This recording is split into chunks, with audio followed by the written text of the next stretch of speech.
예배를 영어로 워십이라고 합니다. 워십이라고 하는 단어는 고대 영어의 워스라고 하는 단어와 시프라고 하는 두 단어가 합성되어서 만들어진 단어입니다. 워스라고 하는 단어는 가치, 존경이라고 하는 의미를 가지고 있고, 시프라고 하는 단어는 상태, 조건, 자질, 관계라고 하는 의미를 가지고 있습니다. 그래서 어원적으로 생각해 보면 가치 있는 것을 존경하는 태도, 존경할 만한 것을 존경하는 행위, 그것을 이제 워십이라고 말할 수 있습니다. 그래서 워십을 예배라고 말하는 것은 최고의 가치, 그분을 만나서 그 가치에 합당하게 섬기는 것, 그것을 이제 워십, 예배라고 할 수가 있습니다. 그러니까 예배는 무엇보다도 최고의 가치 있는 분, 그분 하나님을 만나는 것이, 그것이 우선되어야 한다라고 하는 것을 알 수가 있습니다.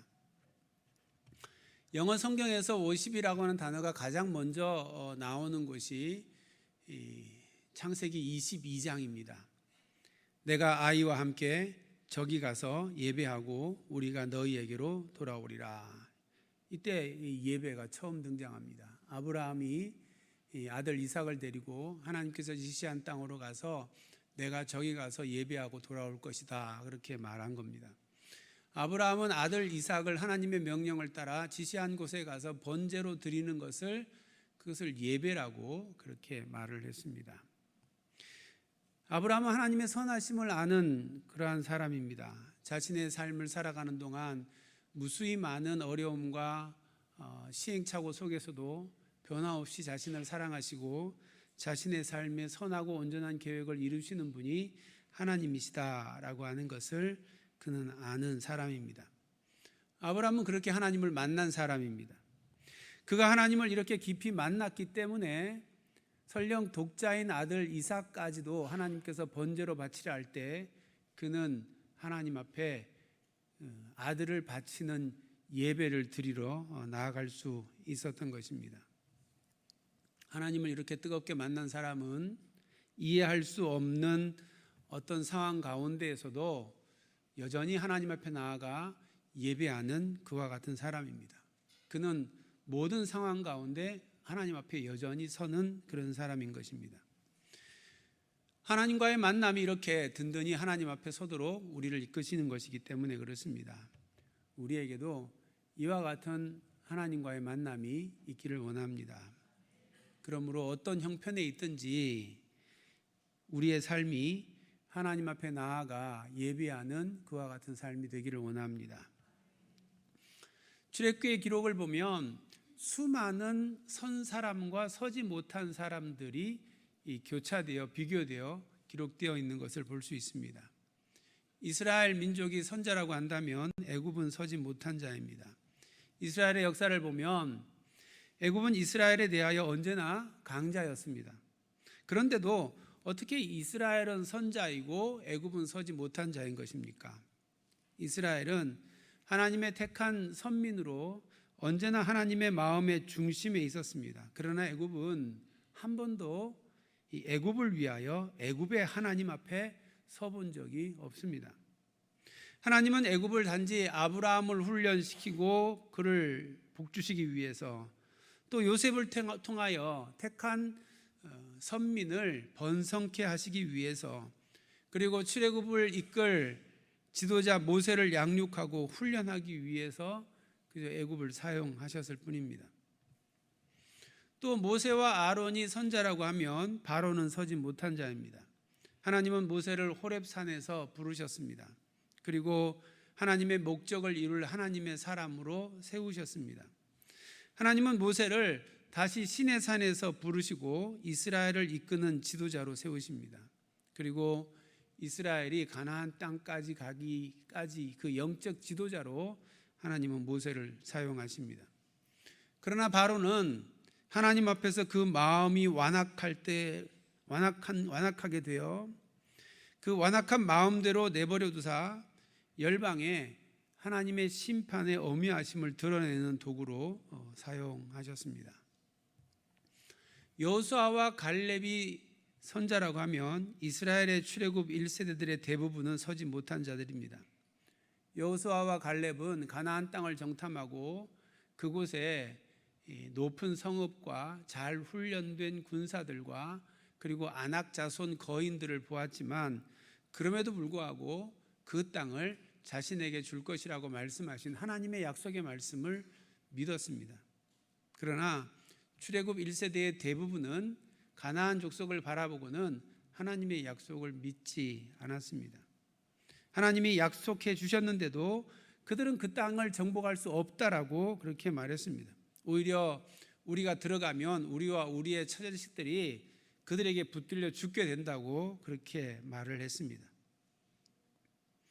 결국 여호수아와 갈렙에게는 하나님의 약속이 성취가 되었지만 하나님의 약속을 믿지 못한 출애굽 1세대들에게는 하나님의 약속이 이루어지지 않았습니다. 민수기 14장 28절에서 30절을 보면 원망하는 출애굽 1세대에 대하여 하나님께서 이렇게 말씀하십니다. 여호와의 말씀에 내 삶을 두고 맹세하노라. 너희 말이 내 귀에 들린 대로 내가 너희에게 행하리니 너희 시체가 이 광야에 엎드러질 것이라. 너희 중에서 20세 이상으로서 계수된 자 곧 나를 원망한 자 전부가 여분네의 아들 갈렙과 눈의 아들 여호수아 외에는 내가 맹세하여 너희에게 살게 하리라 한 땅에 결단코 들어가지 못하리라. 하나님의 약속을 믿음으로 받았던 여호수아와 갈렙은 가나안 땅에 들어갔지만 그렇지 못했던 출애굽 1세대들은 모두가 다 40년 광야의 세월 동안 다 죽임을 당했습니다. 그들은 그 땅에 들어가지 못했습니다. 오늘 본문에 제가 온 땅에 티끌이 되어 사람과 짐승에게 붙어서 악성 종기가 되는 그러한 재앙 가운데 있을 때에 모세는 하나님 앞에 섰습니다. 그러나 애굽의 요술사들은 그 앞에 서지 못했습니다. 하나님의 말씀이 말씀대로 되는 줄 믿고 그대로 행하는 자는 비록 재앙이 있다 할지라도 그 재앙 가운데에서 서는 자가 되고, 그렇지 않은 자는 그 재앙이 오히려 그에게 징계가 되는 것입니다. 애굽의 요술사들은 온갖 속이는 것과 악한 영의 도움을 받아서 사수를 행함으로 여호와 하나님이 온 인류의 주권자이시며 섭리자라고 하는 사실을 가리는 그와 같은 악을 저질렀습니다. 결국 하나님의 재앙으로 엄위한 심판을 맞을 수밖에 없는 자들이 된 것입니다. 지금까지 이렇게 하나님 앞에 서는 자가 있은가 하면 하나님 앞에 서지 못한 자가 있었다라고 하는 것을 우리는 보았습니다. 왜 하나님 앞에 어떤 사람은 서는 자이고 어떤 사람은 서지 못하는 자인 것입니까? 하나님의 인도하심과 그 다스림을 따라가느냐 그렇지 않느냐에 있는 것입니다. 그 말씀에 순종하는 자는 서고 거절하고 대적하는 자는 서지 못하는 것입니다. 심지어 하나님의 약속이 있고 하나님의 인도하심을 받는 이스라엘 민족 중에서도 그 인도하심에 순종하는 자들은 서고 불평하고 원망하는 자들은 서지 못한 것을 우리는 이스라엘의 역사를 통해서 보게 됩니다. 이스라엘처럼 지금 우리도 하나님의 택함을 받은 영적 선민들입니다. 그런데 이스라엘의 대부분이 그러했던 것처럼 택함을 받았다고 해서 모두가 다 하나님 앞에 서는 자는 아니다라고 하는 것입니다. 우리가 세상 가운데서 택함을 받아서 교회 안에 와 있는데 교회 안에 있다고 해서 다 구원받는 자는 아니다라는 말입니다. 그 택하심을 받고 그분의 인도하심을 따라 우리의 삶을 믿음으로 반응하며 그분께 순종하는 자들만 구원을 받는 것입니다. 우리는 어떻습니까? 너희 말이 내 귀에 들리는 대로 내가 너희에게 행하리라 그렇게 말씀하셨는데 우리의 마음과 우리의 말과 우리의 행동이 믿음으로 반응하며 그렇게 살고 있습니까? 우리의 삶이 그와 같은 믿음의 모습이 될 수 있기를 축복합니다. 어떻게 해야 이 믿음의 모습으로 하나님 앞에 설 수 있는 것입니까? 오늘 본문에 하나님 앞에 믿음으로 서지 못한 두 사람이 나옵니다. 그 한 사람이 애굽의 요술사입니다. 여기 요술사라고 번역된 히브리어 하르툼이라고 하는 단어는 새기는 도구, 문체, 필체 등을 의미하는 헤레트라고 하는 단어에서 온 겁니다. 당시 애굽의 요술사는 항상 바로 왕 곁에 있으면서 많은 지혜로 그들에게 가능하는 서기관과 같은 자들이었습니다. 그런데 단순한 행정적인 서기관이 아니라 그들은 우상과 악한 영을 힘입고 거짓을 예언하고 그리고 이적을 보이고 더 나아가서 신탁을 전하는 당시의 제사장, 종교 지도자와 같은 그와 같은 자들이었던 겁니다. 그랬기에 모세와 아론이 하나님의 명령을 받아서 하나님의 이름으로 선포하고 이적을 보이자 요술사들도 자신들이 섬기는 우상과 그 영을 의지하여 이적을 보이며 모세와 하나님을 대적했던 것입니다. 그러한 요술사들이 오늘 본문 11절에 보니까 모세 앞에 서지 못했다 그렇게 말씀하고 있습니다. 그들은 바로 왕의 요술사들입니다. 늘 바로 왕 옆에 섰던 자들입니다. 그러니까 그들이 이 악한 종기가 생겨서 이제 나오지 못했으면 바로 앞에 서지 못했다 그렇게 성경에 기록되어야 맞을 것 같은데 성경은 바로 앞에가 아니라 모세 앞에 서지 못했다 그렇게 말씀하고 있습니다. 이것은 애굽의 우상과 그의 영을 의지하여 지금까지 모세의 명령 그리고 모세가 행한 것들을 따라하면서 대적했었는데 이제는 그렇게 하지 못한다라고 하는 것을 말하는 것입니다. 우상과 그 영을 힘입어 대적하던 애굽의 요술사들이 하나님의 능력으로 선포하는 모세 앞에 굴복했다라고 하는 것을 말하는 것입니다. 이는 사람의 지식과 세상의 권세와 악한 영의 역사가 아무리 강해 보여도 하나님 앞에서 그것은 아무것도 아니며 무능한 존재일 뿐이다라고 하는 것을 우리에게 가르쳐 주는 것입니다. 하나님 앞에서 믿음으로 서지 못한 또 한 사람이 있습니다. 애굽의 왕 바로입니다. 12절에 보니까 그러나 여호와께서 바로의 마음을 완악하게 하셨으므로 그들의 말을 듣지 아니하였다 그렇게 말하고 있습니다. 바로가 모세와 아론을 통해서 하나님께서 명령하신 말씀을 듣지 않았다는 겁니다. 여호와께서 바로의 마음을 완악하게 하셨다 그렇게 적혀 있습니다. 그런데 여호와 하나님께서 바로의 마음을 완악하게 한 것이 아닙니다. 하나님은 강압적으로 사람과 관계하시는 분이 아닙니다. 하나님은 인격적인 하나님이십니다. 에덴 동산에서 아담이 선악을 알게 하는 나무의 열매를 먹지 않기를 원했다면 하나님께서 그 나무 뽑아버리면 됩니다. 아니 그 나무 생기게 만들지를 않으셨으면 되는 겁니다. 그래서 아담으로 하여금 선택지를 주지 않는 겁니다. 그냥 이거 아니면 다른 거 할 수 없도록 딱 그렇게 만들면 되는 겁니다. 그런데 하나님께서 그렇게 하지 않으셨습니다. 왜 그러신 겁니까? 하나님께서는 아담이 하나님의 마음을 알고 하나님의 말씀에 순종하는 스스로 그 마음을 들여서 하나님과 교제하는 그와 같은 존재가 되기를 원하셨던 겁니다. 하나님께서 사람들과 교제하는 방식이 이런 겁니다. 우리로 하여금 이것만 할 수 있게 하시면 범죄하는 백성 아무도 없을 겁니다. 그런데 그렇게 하지 않습니다. 우리가 그 모든 다른 선택도 있지만 그럼에도 불구하고 하나님을 사랑하고 하나님의 마음을 알기에 하나님의 말씀 앞에 순종하는 것을 선택하기를 하나님은 원하십니다.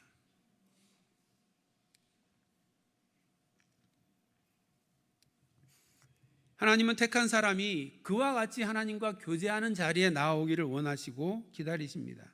그렇게 기다리다가 지쳐서 당신이 직접 십자가로 내려오셔서 우리가 해야 할 그 믿음의 반응을 하나님께서 보여주신 것입니다. 강압이 아니라 우리가 살아갈 삶의 모험을 보이신 분이 우리 하나님이신 것입니다. 바울은 로마서 1장 28절에 이렇게 말합니다. 또한 그들이 마음에 하나님 두기를 싫어하며 하나님께서 그들을 그 상실한 마음대로 내버려 두사 합당하지 못한 일을 하게 하셨으니, 하나님은 그 마음에 하나님 두기를 싫어하는 상실한 마음을 그대로 내버려 두신다는 겁니다. 그래서 하나님을 떠나서 그 마음이 합당하지 않은 것을 행하도록 내버려 두시는 것입니다.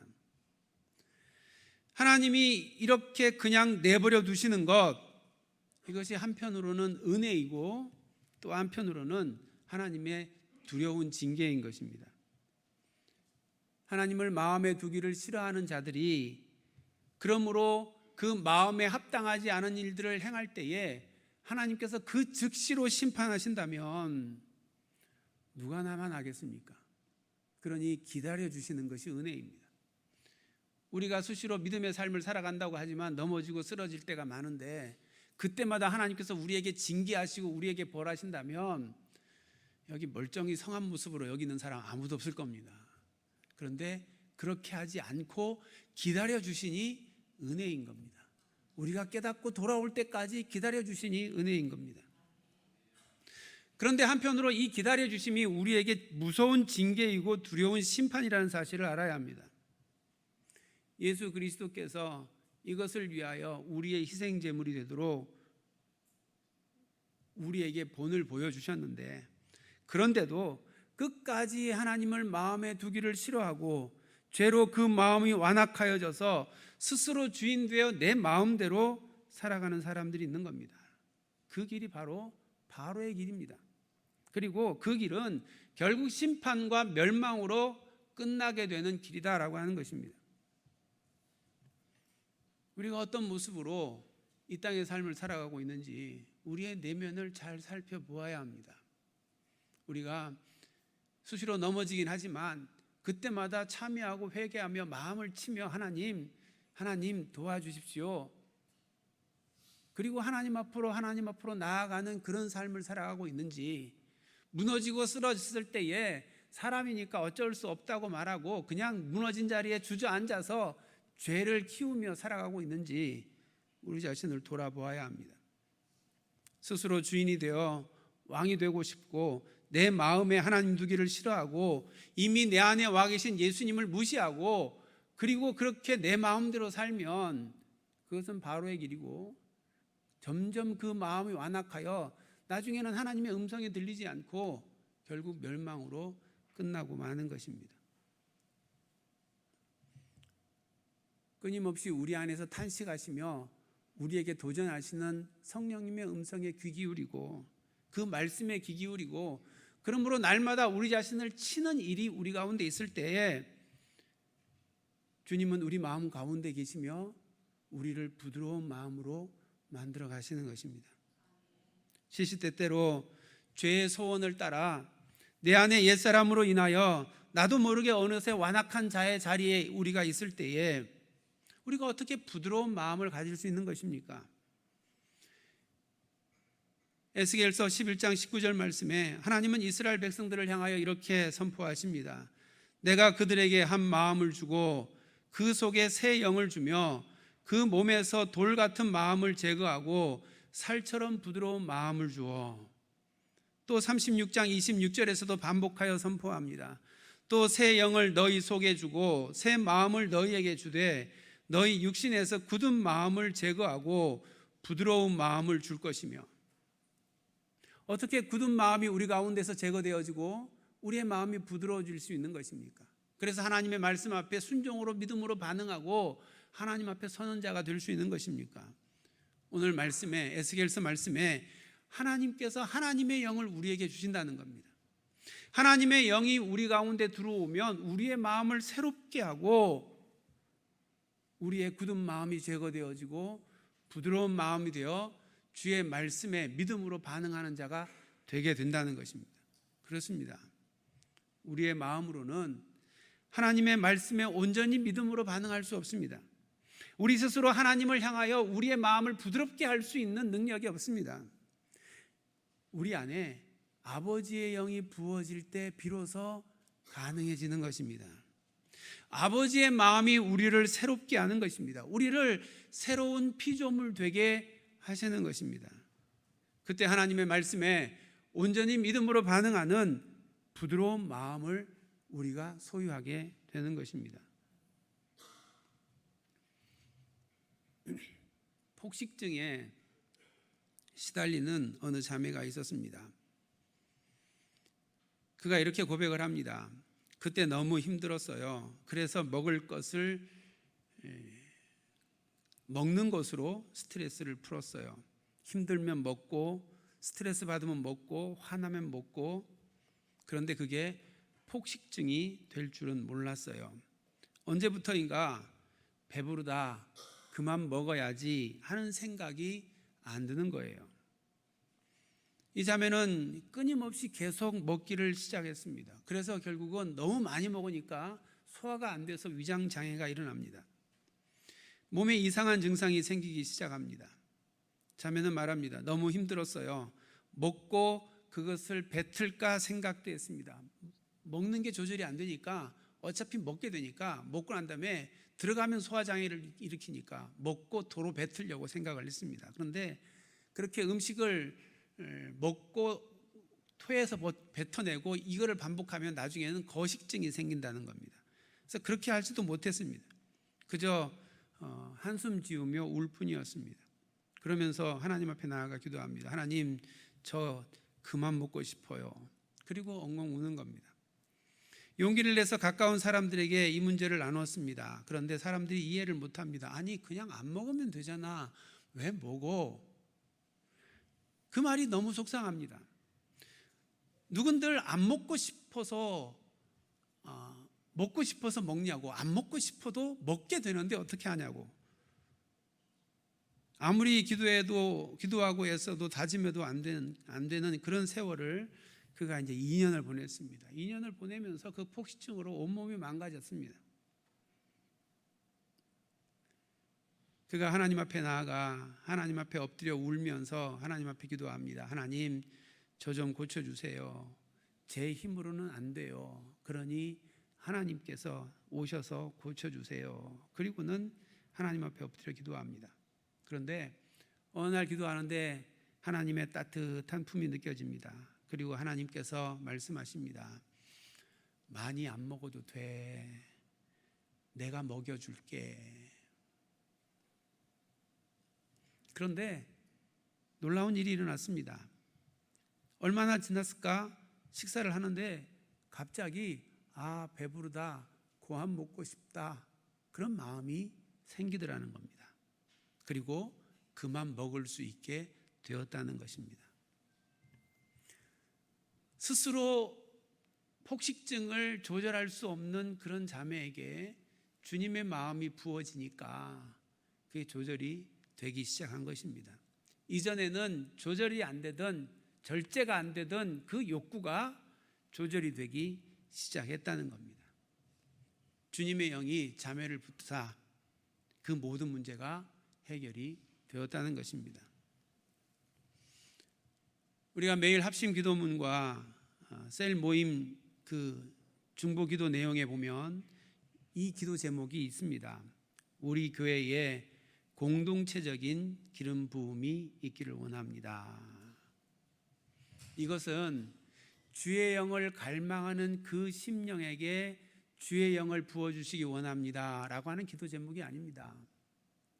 설령 그런 마음이 없다 할지라도 그저 교회를 찾아 나와 예배하는 이 자리에 있는 모든 성도들에게 예배하는 가운데 하나님의 영이 그 기름 부음이 부어지기를 원한다라고 하는 기도 제목인 겁니다. 왜 이 기도 제목이 우리의 간절한 기도 제목이 되어야 하는 것입니까?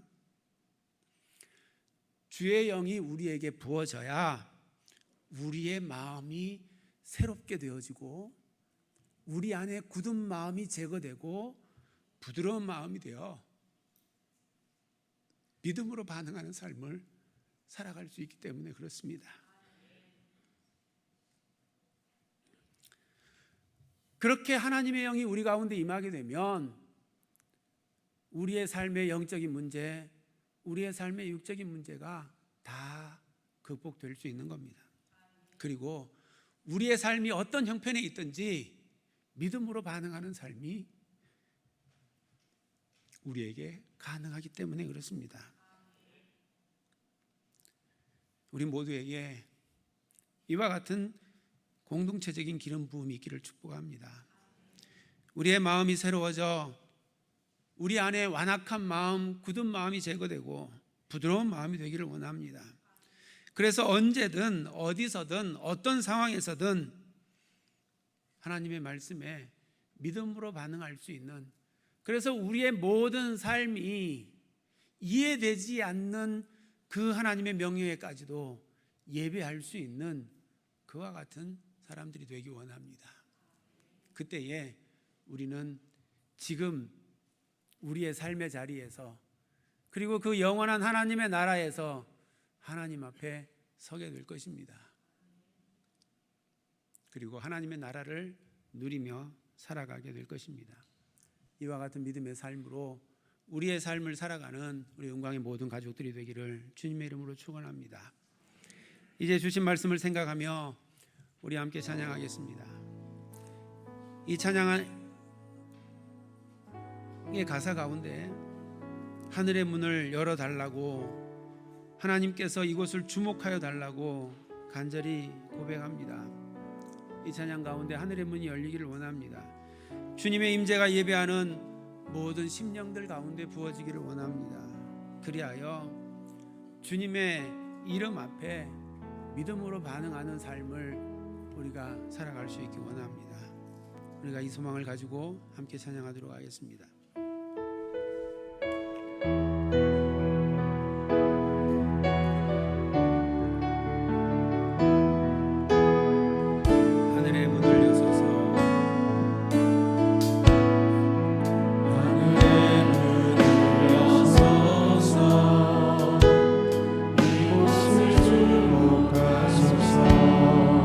주의 향한 노래가 어디지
주신 하나님의 은혜와 사랑을 감사합니다.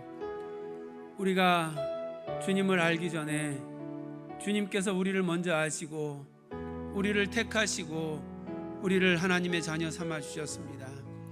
하나님의 선택하심으로 말미암아 우리가 주의 전에 나와 주님을 예배하는 복된 자들이 되었습니다. 주님,